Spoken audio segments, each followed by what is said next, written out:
Good morning everyone.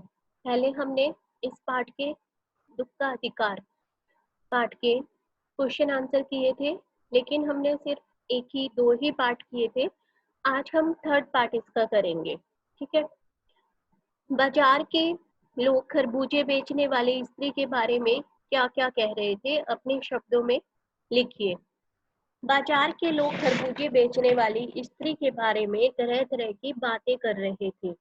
कोई कह रहा था कि बेटे की मृत्यु के तुरंत बाद बुढ़िया को घर बाहर निकलना ही नहीं चाहिए था।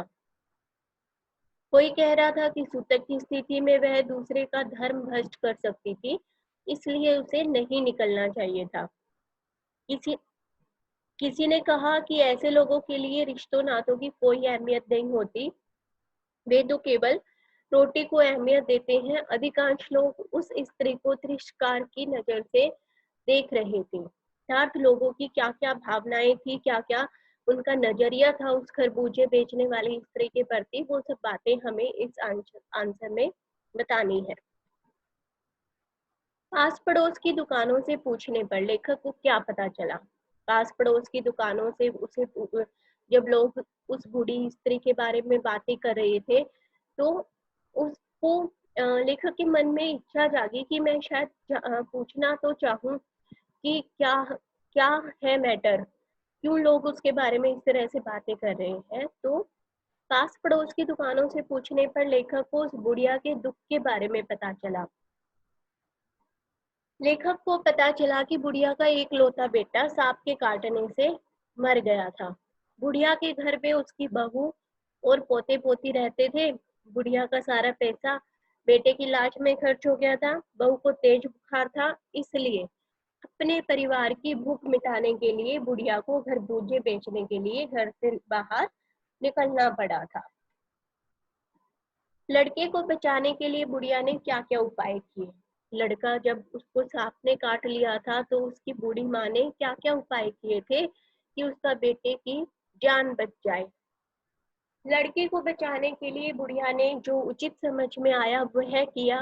उसने झटपट ओझा को बुलाया। ओझा ने झाड़ फूक शुरू की। ओझा को दान दक्षिणा देने के लिए बुढ़िया ने घर में जो कुछ भी था वो सब दे दिया और घर में नागदेव की भी पूजा करवाई। लेखक ने बुढ़िया के दुख का अंदाजा कैसे लगाया। लेखक ने बुढ़िया के दुख का अंदाजा पहले तो बुढ़िया के रोने से लगाया।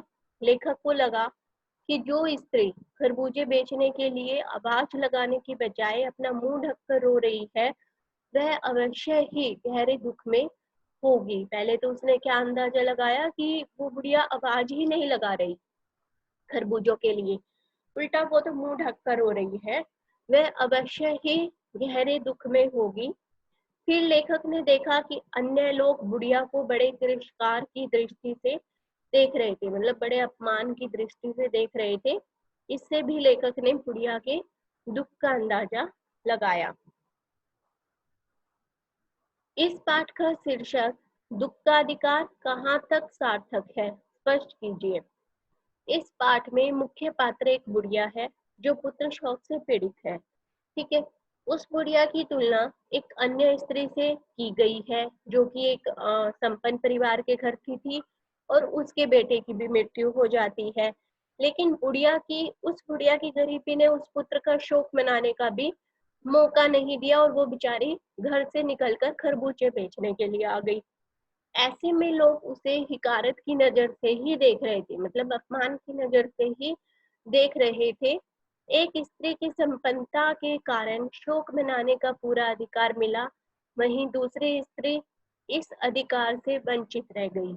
इसीलिए इस पाठ का शीर्षक बिल्कुल सार्थक है, दुख का अधिकार। शायद गरीबों को दुख का अधिकार भी नहीं मिलता। अब हमारे सामने कुछ भाव है, ठीक है, कुछ पंक्तियां दी हुई है, उनका आशय स्पष्ट करना है, मतलब उनको एक्सप्लेन करके लिखना है। जैसे वायु की लहरें कटी हुई पतंग को सहसा भूमि पर नहीं गिर जाने देती, उसी तरह खास परिस्थितियों में हमारी पोशाक हमें झुक सकने से रोके रखती है। अर्थात कोई भी पतंग कटने के तुरंत बाद जमीन पर धड़ाम से नहीं गिरती। हवा की लहरें उस पतंग को बहुत देर तक हवा में बनाए रखती है। पतंग धीरे धीरे बल खाते हुए ही जमीन पर गिरती है। हमारी पोशाक भी हवा की लहरों की तरह ही काम करती है। कई ऐसे मौके आते हैं कि हम अपनी पोशाक की वजह से झुककर जमीन की सच्चाई जानने से वंचित रह जाते हैं। ठीक है, जैसे लेखक अपनी पोशाक की वजह से उस बुढ़िया के पास बैठकर बात तक नहीं कर पाया, जबकि उसे महसूस बहुत हो रहा था। वह उसके दुख को जान भी गया था, लेकिन शायद अपनी पोशाक की वजह से वहां बैठकर वो बात नहीं कर पाया। इनके लिए बेटा बेटी खसम लुगाई धर्म ईमान सब रोटी का टुकड़ा है। ये एक कटाक्ष है जो कि लोग उसको बूढ़ी औरत पर कस रहे थे, जो किसी की गरीबी और उससे उपजी मजबूरी का मजाक उड़ाता है। जो व्यक्ति यह कटाक्ष कर रहा है उसे सिक्के का एक पहलू ही दिखाई दे रहा था, तो उसे सिर्फ ये दिखाई दे रहा है कि उसने अपने बेटे की मृत्यु का मातम नहीं मनाया और वो खरबूजे बेचने आ गई, लेकिन उसके पीछे उसकी क्या मजबूरी है। लेकिन जब भूख की मजबूरी होती है तो कई लोगों की मजबूरी में यह मर्यादा लांघनी पड़ती है, और उस बुढ़िया ने भी यही किया था। उस बुढ़िया के साथ भी यही हुआ था। बुढ़िया को भी न चाहते हुए खरबूजे बेचने के लिए अपने घर से निकलना पड़ा था। शोक करने, गम मनाने के लिए भी सहूलियत चाहिए। दुखी होने का भी एक अधिकार होता है। शोक मनाने की सहूलियत भगवान हर किसी को नहीं देता। कई बार जीवन में ऐसी मजबूरियां या ऐसी जिम्मेदारियां आ जाती हैं कि मनुष्य को शोक मनाने का मौका भी नहीं मिलता।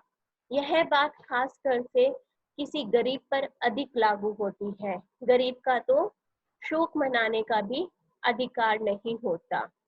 ठीक है, आज अपना ये चैप्टर कंप्लीट हो जाता है। दुख का अधिकार, जीवन परिचय हमने किया, शब्दार्थ किए। ठीक है, उसके बाद हमने क्वेश्चन आंसर किए।